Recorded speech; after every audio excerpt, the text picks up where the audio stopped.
So the FDA is putting limits on who is allowed to get the Johnson & Johnson vaccine now because there is a risk of a deadly blood clot.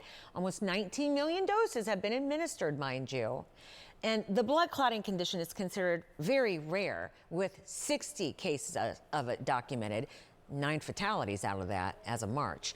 But if you did get the Johnson & Johnson shot, how worried should you be? Are you still at risk for such blood clots? Let's find out from our medical analyst. Dr. F. Perry Wilson is Associate Professor of Medicine at Yale University. We say rare, but how rare and at what point should you be concerned? Good morning, by the way. Good morning, Robin. Good to see you.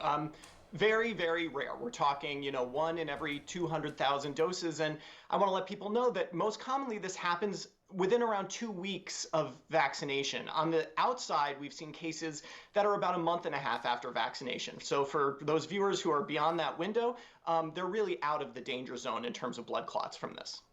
Okay, so yeah, the blood clots associated with the Johnson & Johnson vaccine for about a year now. So why do you think that the FDA would make this change now?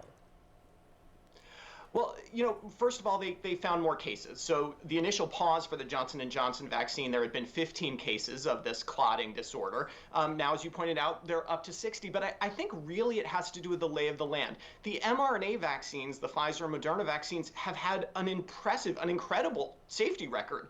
And because they're so widely available, at least in the United States, I think the FDA is just being prudent, saying, why should, when we have all this vaccine that is so incredibly safe, why even bother necessarily with Johnson & Johnson, even if there's this very, very rare risk? Okay, so a blood clot, what would be the warning signs? Well, it depends where the blood clot is.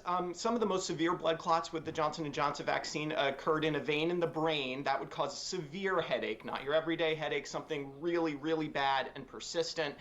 Blood clots in the legs can cause swelling in one leg significantly more than in other, sometimes pain in one leg way more than in the other. A blood clot in the lungs can cause shortness of breath and difficulty breathing. These symptoms are all fairly severe. This isn't your kind of day-to-day aches and pains, and so anyone who's going to have a problem like this is going to know about it and obviously should seek medical attention. Any concern that this could start like another round of vaccine hesitation?